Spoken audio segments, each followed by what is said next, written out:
Ooh la la, ladies and gentlemen, there's so much to get into right now. Welcome back to Football Therapy with me, your host, Jan. I hope you're doing well, mate. I really do hope that.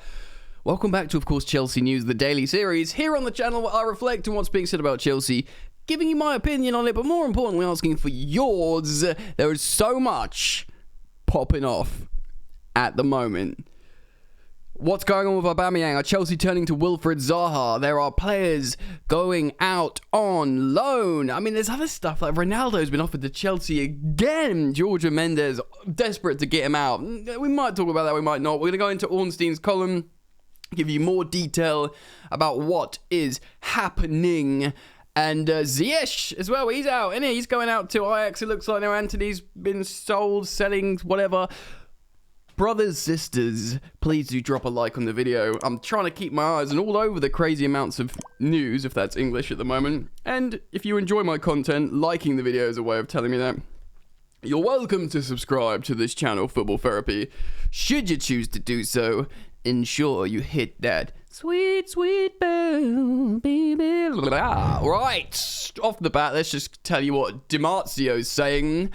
Gianluca Di Marzio. Ziyech is getting closer to Ajax from Chelsea because Man United are set to sign Anthony for 100 million euros. Oh, they are crazy, man.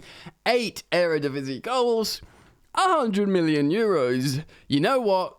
Ajax are going to be fine. Ziyech was such a player for them. He's gone to Chelsea. He's won the Champions League. He learned how to work hard, run around. I'm sure it'll be an excellent... This isn't a great situation for them. Ajax have made absolute peas for Man United. They made like 160 million euros for Anthony and Martinez at centre-back. I know that United have got the money, but yeah, they'll be very, very happy with that. So, Ziyech is one of the players leaving out the door. Let's talk about the others. So I was looking at multiple pages there. Fabrizio Romano tweeting this. Chelsea are finally closing in on 2 departures. Callum Hudson-Odoi will join Bayer Leverkusen on loan in the next hours. Deal set to be completed soon. Ethan Ampadu will fly to Italy as soon as medicals booked on Tuesday to join Serie A side Spezia on loan. It's done, ladies and gentlemen. Ethan Ampadu, of course, has a massive following and interest of Serie A teams. Obviously, he played out there for Venezia, and he played very, very well. They like him out there. He probably quite likes the league. Great opportunity for him to go and continue developing his defensive, to mature as a defender, whether it's a CDM or a centre-back. He's still very, very young. Starts for Wales, of course. They're off to the World Cup. Great opportunity for him to get loads of minutes in a competitive league and can keep his place. And that means he might still have a future at Chelsea. He keeps going to these loans, Leipzig, Sheffield, Venezia, now. So he's doing all these loans. It doesn't mean it's over for Ethan Ampadu at Chelsea. Often when attackers go out and about like that, you think, they're just not going to score goals here. But as a defensive player like Ampadu, there is still a chance. There's still a chance for him. And of course, Hudson-Odoi going to Leverkusen. Like I said before in previous videos, he's probably had a sit down with Kai Havertz, who was like the golden boy of Leverkusen, and said, what's it like? Should I go? I imagine Kai gave a glowing report. And Hudson-Odoi is going to go and join what is a very exciting front three of Diaby and him. So that is exciting. Obviously, they've had a dismal start to the season. I think 4 losses out of 4. But he gets to go and be the main man, express himself in the Bundesliga against those delicious high lines where Timo Werner thrives off. I think Hudson-Odoi will do bits there.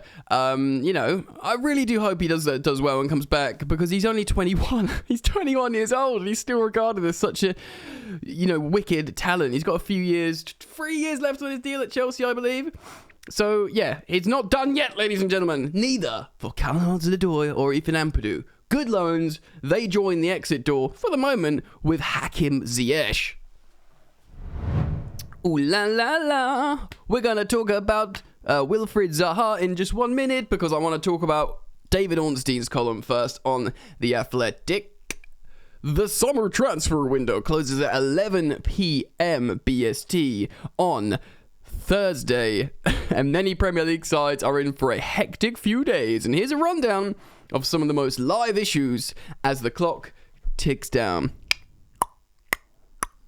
Chelsea are having second thoughts about signing Pierre-Emerick Aubameyang from Barcelona. The club made a proposal for £15 million. Seems fair considering they got him for free to sign the former Arsenal striker earlier this month, but have not yet reached an agreement with Barcelona. And this is interesting, or personal terms with the player. Excuse me. Now, this is like relatively blockbuster because this is straight up profound conflicting reports from the two heavyweights of the transfer window. David Ornstein, who's probably top seed at the moment for me, and of course, Mr. Here We Go himself, Fabrizio Romano, clashing. Fabrizio Romano reiterating on social media this morning that yes, his information is Aubameyang has agreed personal terms with Chelsea. Not broadly, that it's done. 12 days ago, he said. Orny is saying that's not the case. I'm sorry, I've got a runny nose. Yeah, look, that's pretty, and he's even like, I think Cy Phillips, said, oh, but Romano said this, and Romano's replied to Cy saying, yes, I understand he has agreed personal terms. So make of that what you will. Exciting confliction, #drama, that's etc, etc, etc. So he's saying there's no personal terms reached agreed with the player. There is a question mark over the value of the proposed deal, given Aubameyang is 33. He's my age. Do I look younger than Aubameyang? Comment down below. I think we've both got new hairlines, so... Comment down below who looks younger. Be nice to me. Sure, if you're my subscribers, you should just be nice to me. And we'll expect a high salary, which Chelsea would want to include with performance incentives. Essentially, look, Abba, you score goals, you make peas. You don't score goals, get it out of here. Manchester United have also been keeping tabs on Aubameyang. And Memphis Depay. Oh, they've seen him before, haven't they, Memphis Depay? He was a talent that... I guess it's a talent vortex of Old Trafford, isn't it, sometimes? Like, Depay, Di Maria... There's plenty more. While Cristiano Ronaldo's future at Old Trafford remains uncertain, like I said, reports this morning on different media platforms from different broadcasters and journalists saying that Mendes has again offered Cristiano Ronaldo to Chelsea, but Tuchel's like, no. Go away. Stop asking me. We don't want him. Chelsea are still keen to sign Frankie de Jong, of course, as we reported here on the channel yesterday, and maybe the midfielder's most probable destination if he's to leave Barcelona. But as things stand, he will look to be staying. Yeah, like I said, and like I maintained in recent videos, should he leave Barcelona, he would come to Chelsea. Chelsea are trying to sign him, but... it's not looking good for that, which is okay. I also want to talk about something else in a moment, Jude Bellingham, which is exciting, or kind of exciting.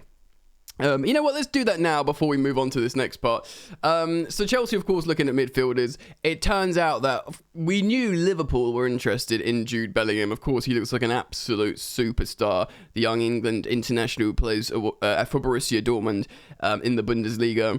He literally looks like he can do a bit of everything, and he's a proper central midfielder. He can tackle, he can run, he can pass, he can score, he can assist. He can do it all. He's so young as well. I think he's, 19, 20 or something. He's immense, basically. And it did feel like it was just going to be a Liverpool signing. But it turns out Liverpool made the inquiry, but Chelsea went in relatively hard and have made an inquiry about him this summer as well, which is really promising that Chelsea are literally going full Football Manager Galactica mode, going for the superstars. Like 2003 Roman Abramovich style. Who is the superstars that we can just, wedge out of there with cash? And for me, again, no disrespect to Anthony Gordon, who we'll pick up on in just a second. Great talent. But Jude Bellingham gets the juices flowing.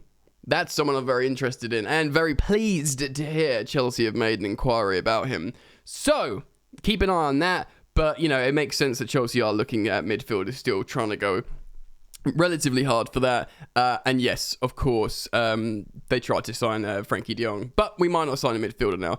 So, moving on to Anthony Gordon, the chances of Everton's Anthony Gordon completing a move to Stamford Bridge are now thought to be slim too, with the sources pointing to a substantial gulf in valuation between the negotiating clubs. Manchester United they were believed to also have made a late check on Gordon's availability before stepping up their pursuit of Ajax winger Anthony. I have zero ball knowledge because every big club in the Premier League wants Anthony Gordon. I mean, if he's obviously he's high octane, hardworking, good at the ball at his feet. I guess he's the future. Yeah. So, like, with Anthony Gordon, we spoke about him yesterday, that crazy deal that we reflected on from Football Insider about the valuation of £85 million. Woo-wee! I mean, you know, Anthony for €100 million, that's about £85 million, isn't it? You know, the people, at least they think of him always exotic and sexy, but at least Anthony Gordon's been working hard in the Premier League. You know, Anthony, just as in like Ajax Anthony, has just been, you know, doing like roulettes in the Eredivisie. You know, whatever. Let's move on. Conor Gallagher and Christian Pulisic are expected to stay at Chelsea, barring a bid for either player. That's too good to refuse. I can't really see that happening. This is interesting, while Armando Broja is regarded by the ownership in West London as one of Europe's best young strikers, which looks set to result in him being given first team opportunities as the club is still considering centre forwards. So the new ownership, Todd Bowley, Egbali and everyone, they think Broja is one of the best strikers or the best forwards in Europe. I don't disagree. Like, great, I back that. But but it's Gallagher's the one that's getting a chance, and Broja's the one that hasn't had a sniff yet. So that's interesting. But then again, of course, Tuchel controls the team and the ownership, who apparently, you know, I don't know if they know that much about football yet. I mean, I totally endorse that opinion on Broja, but it's just interesting to learn, isn't it? So a little catch-up final bit here, and Brighton are interested in Billy Gilmour, but nothing has been advanced yet. I would love that! Unless if it's a permanent deal, whatever, like, if he's got to go, if you love him, let him go and all that. Chelsea would prefer not to sell the 21-year-old, and instead loan him out to a top-flight side, be it in the Premier League or elsewhere in Europe. Norwich was a crap show. Brighton are, like, basically top of the Premier League. Potter's an excellent coach. I want him to manage England as an Englishman.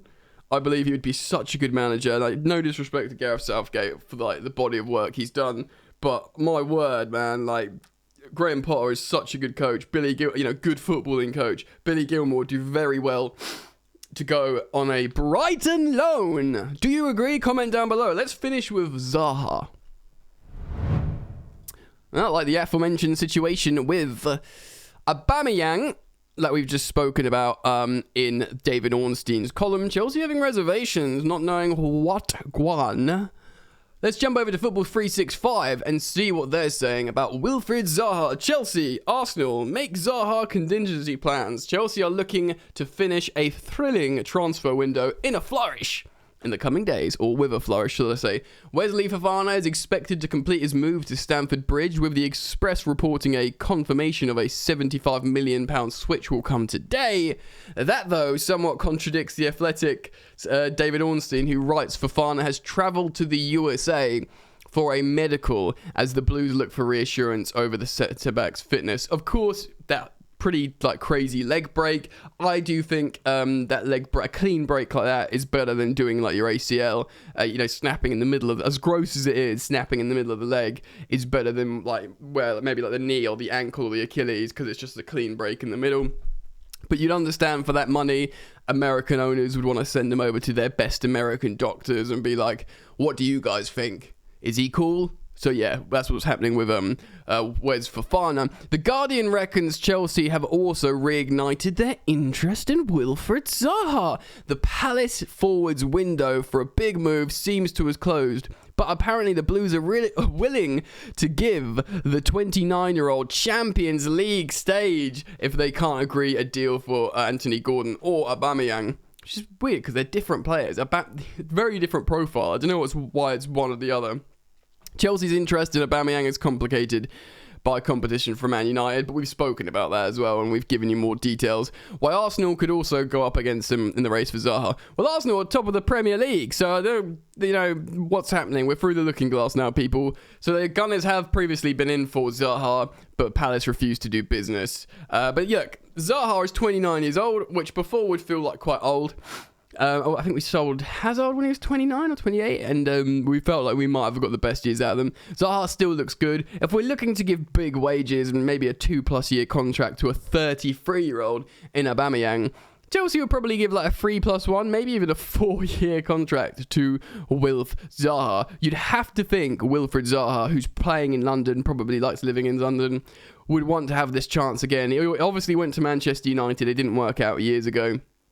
Now he'd probably think, you know what, I work hard, I know how to combine, I'm in great shape, I can play Thomas Tuchel ball, I can link up with Raheem Sterling up front, everything gonna be alright, you know what I mean? So I kind of like it. If he's got 12 months, less than 12 months left on his deal at Crystal Palace, he's not an up-and-coming bright superstar yet to enter his prime. How much would Wilf Zaha cost? How much could you pry him out of Palace for? Obviously, he could be the difference of keeping them in the Prem this season, which is a lot. They do have a lot of young, bright attackers, though. Ooh, they got Elise, they got Eze, they got a couple more. I think, they've got Edouard, of course, who can start up front, the striker. I don't know, £30 million? I mean, they couldn't say no to that, because that's a free 30 million to them. What do you think? Comment down below. It's been a long video. There's a lot to talk about. Things are popping off all the time. I'll be here today in the office, in the Stamford Bridge studio, reacting to all the stories as they come out. So keep it locked. Turn on that sweet, sweet bell, and I'll look forward to seeing you very soon. Peace.